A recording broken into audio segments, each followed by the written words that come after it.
Hey everyone, this is Rebecca Bullen again with another miracle story, a testimony about how God changed one of our people completely in the ministry here at Mr. Moroto. So Moses, who is a brother of one of our boys, high school age boys, he was a raider, he was a warrior, and one time after he was at home and he himself was raided, which happens very often. Sometimes they raid, sometimes they are raided. Their cattle are stolen. They go steal cattle. So one of the times his cattle was stolen and he was beaten almost to death. They actually thought he was dead. The enemies that attacked him thought he was dead, and he was left for dead. And some villagers found him and carried them back to their village. And they reached out to our boy, Pastor Paul, or Ketty, who was still in high school, yet he wasn't a pastor at that time. And they reached out to him and told him, your brother's been injured badly, he's going to die.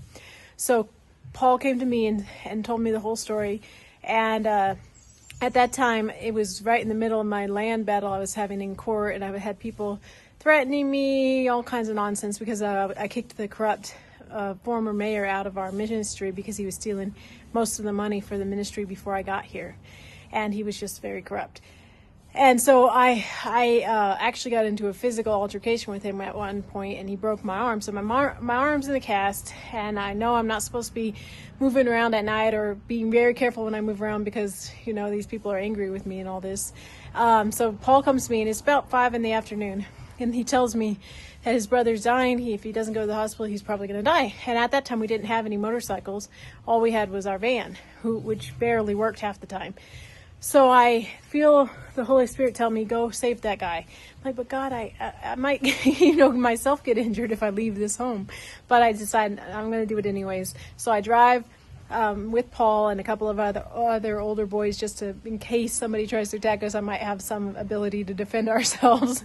We drive and we go pick up Moses from his village, which was, we had to go drive crazy places all through the bush, like places I would not normally take my Land Cruiser, yet I'm driving in this van who's not reliable at all. And I grab Moses, put him in the van, and at that time our budget was so very tight that I didn't always put gas in my vehicle unless I absolutely had to. So our gas gauge is almost gone. The sun is starting to set. I'm getting calls from my friends, Pastor Grace and everybody, saying, where are you going? We saw you leave. What is going on? What's the problem? You're supposed to be at home. And I'm like, yes, but I have to save somebody's life. So we go get Moses. We take him to the hospital. They check him out. They bandage his head and everything. And I left Moses and Paul there for overnight because he was admitted for a couple of days.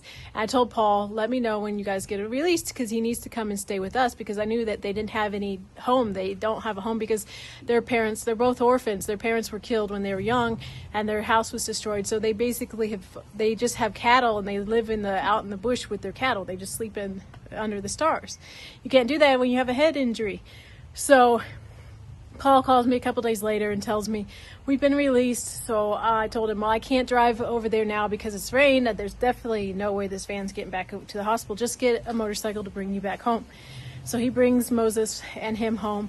And after Moses starts to get well, he says, can I do some work for you guys? Because I don't have any place to go. I don't really want to leave, but can I do some work for you guys? I say, yeah. So he became our night guard. He sometimes helps during the day, but he's been primarily our night guard and our gardener.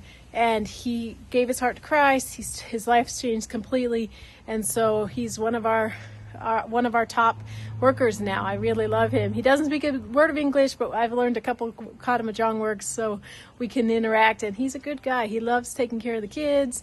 He loves helping us, and so I wanted you to hear that story because I think it's a cool story of how God helped, even in our fear. If we are willing to do what he wants us to do, we can help save people's lives and lead them to Christ. Love you all.